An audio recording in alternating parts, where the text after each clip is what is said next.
Hi world, it's Keely and I am back for another video. I don't know where to sit. Maybe I'll sit over here. Oh, you can see Zoe. I am back to talk to you guys about all of the books that I'm currently reading, which is a lot, and then talk to you about the ones that I'm thinking about taking on vacation with me. I'm not going to take all of these on vacation with me, but just thinking about which ones. We are going to be in a cabin in the woods in Connecticut. I'm so excited. I know I'm going to get a lot of reading done, but we also have a lot of things that we'll be doing while we're up there, like potentially a ghost hunt tour thing. We have tickets for a haunted house up there. We have reservations for brunch. So we'll just kind of see how it goes. I don't know if I'm going to be vlogging any of that. We will see. I might have a couple snippets, but I'm not really sure. But I wanted to make sure that I didn't skip a Friday, even though life's been a little bit crazy and I feel like balls today. I wanted to come on here and at least talk to you guys about what I am currently reading. So I started a couple books that I'm going to be working my way through. These are very much my slow reads for right now because they're both massive. The first one is A Distant Mirror by Barbara Tuchman. This is about the 14th century, and I've talked about it a couple times on my channel. I've been recommended it by one of my friends, and I've also just heard that it's incredible. So I read the first 2 chapters. I would like to sit down and read a couple more chapters before the end of the month if possible, and just continue to make progress on that one. So that's the big nonfiction. That's one of the big nonfictions that I'm reading right now. So let's just show you the other nonfiction. The other one that I need to read more of is this one, which is 1599, A Year in the Life of William Shakespeare by James Shapiro. I started this one the other day and I got up to chapter 1, so I read the preface and the introduction, and now I am up to chapter 1, having a really great time reading this one. Something I've been working on over the last couple years is really increasing my knowledge of Shakespeare and his writing, just because I think it's fascinating, and it's not really something that we spent a lot of time on in high school, so I would really like to fix that and continue to learn more about Shakespeare and read his work and be able to understand his work beyond just the No Fear Shakespeare books, which I have a handful of, and they're very helpful. It's just like Shakespeare's writing on one side and like the common way that we talk writing on the other side, so that you can understand what the hell he's talking about. But I would like to be able to read and understand the original writing, and I would also like to be able to understand all of the Shakespeare references that pop up, which I know there's like a billion, but when people say like, oh, this movie is based off of this Shakespeare story, I'm like, oh, I didn't get that at all. But it's because I don't have the background knowledge, so that is why I am reading that one. Then I decided to start a Dickens. I'm really in the mood for it. So I started the Pickwick Papers and I read the first 2 chapters when was that? The other day, I guess. But I just saw that Katie is doing a reread of Bleak House for November and December.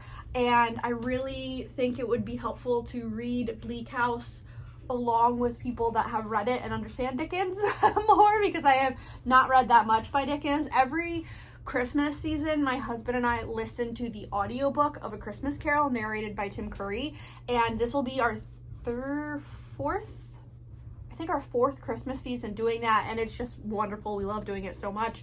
But I have had on my to-do list, like my reading to-do list, for a long time to work my way through the rest of Dickens' work, because I've only read Great Expectations and I think I've read A Tale of Two Cities, and then also Christmas Carol and some other Christmas stories.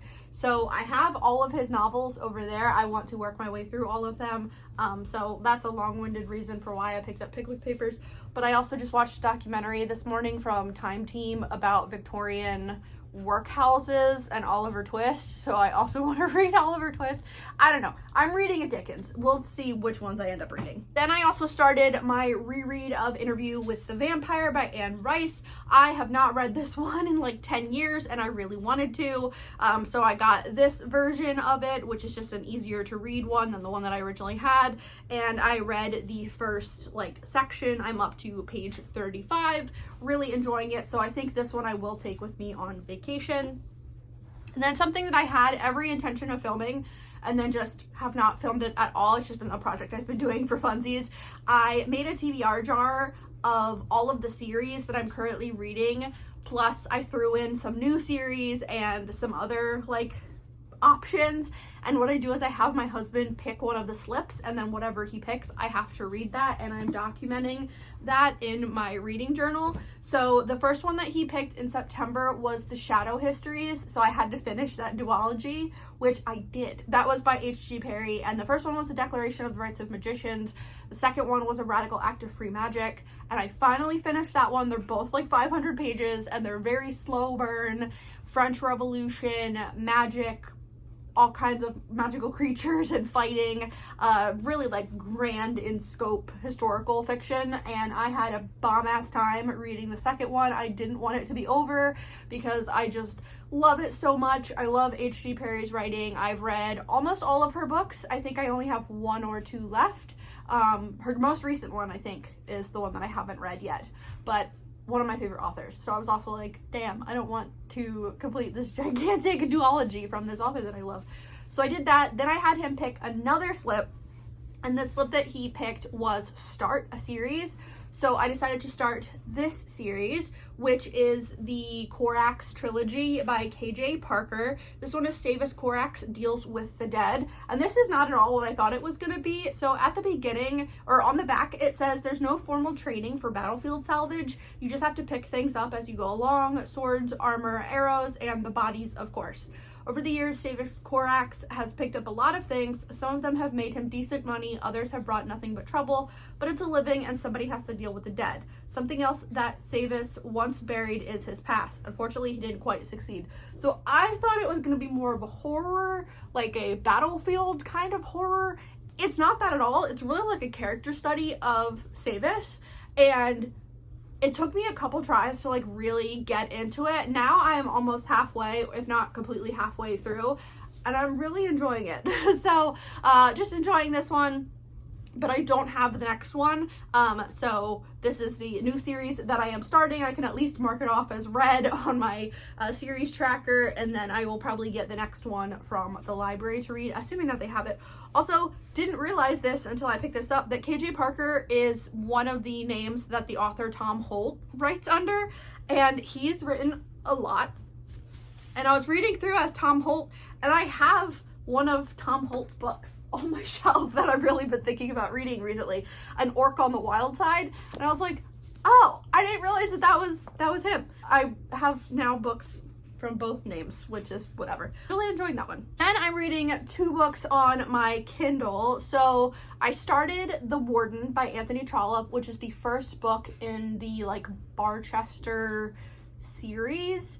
And it's really not that long. It's only like 290 pages, and I'm about 30% of the way through that one, and I'm really enjoying it so far. I've heard mixed things about Anthony Trollope. It seems like people either absolutely love him or hate him, and I'm really enjoying it. So the Warden is about the warden of this church and hospital setup. I don't know a ton about like religious setups, like the hierarchies and all of that. He is the warden, and he's kind of overseeing a whole bunch of shit.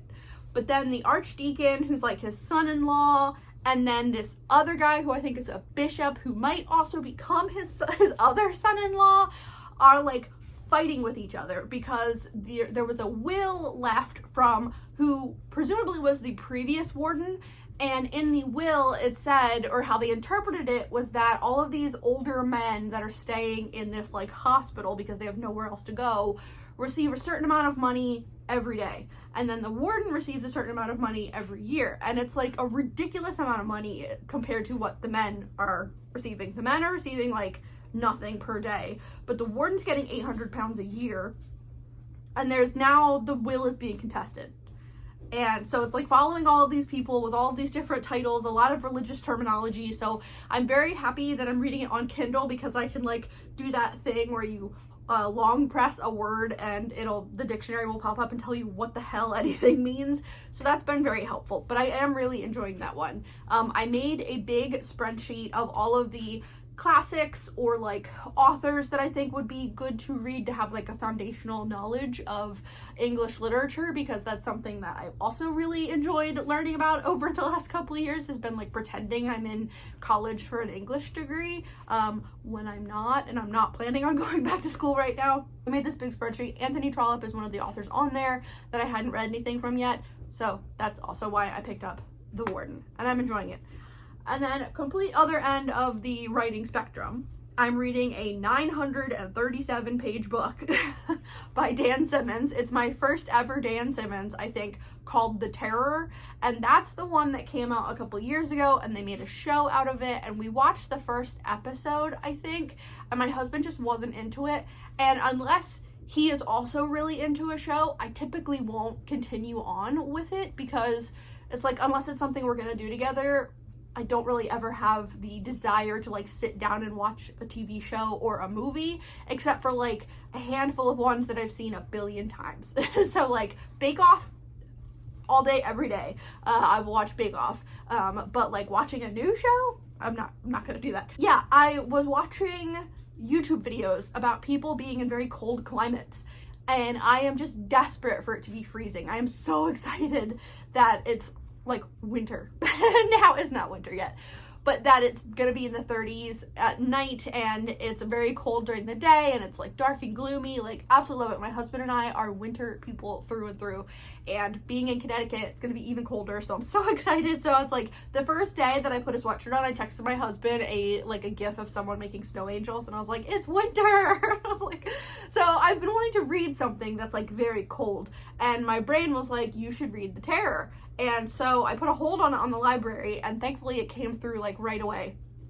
I'm like 150 pages into it. If you know nothing about it, it's about these men that it's in the 1800s, and these men are in these giant wooden ships navigating like the Arctic Circle and those areas, and they're basically getting stuck in ice like packs and shit, and they're trying to find their way, and there's something spooky going on.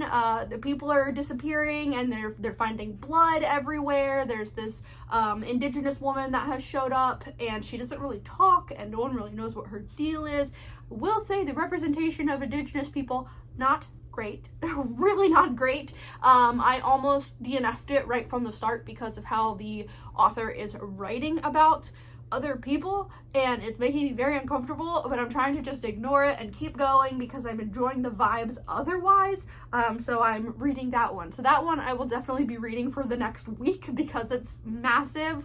But yeah, I'm 150 pages into it and having a relatively great time with it. Happy that I'm picking it up. The other book that I actually have I have two other books from Dan Simmons on my shelves that I want to read.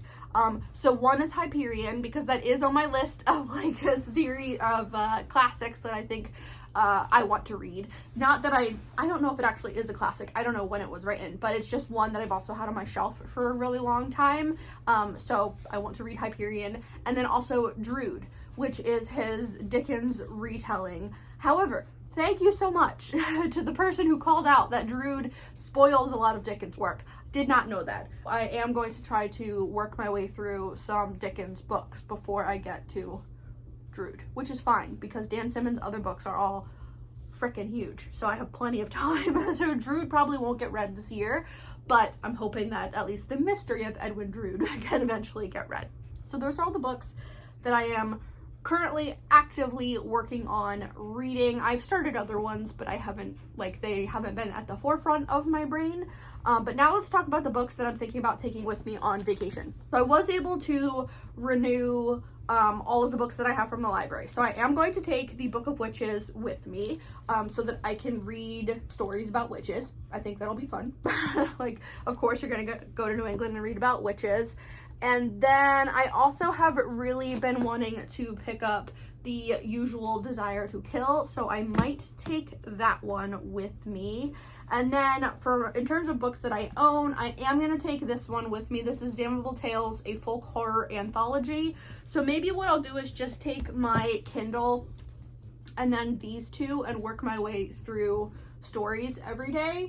I think that could be fun. Maybe that's going to be the easiest thing because there's at least one bookstore I'm going to in Connecticut that we really enjoy, and potentially 2 others. So I will probably not take many books with me. But I've also really been wanting to read some more historical fiction. I have the first 2 or 3 books in the Tudor England Matthew Shardlake mystery series by C.J. Sansom. The first one, I believe, is Disillusion. Is this the first one? So it says, the year is 1537. England is divided between those faithful to the Catholic Church and those loyal to the King and the newly established Church of England.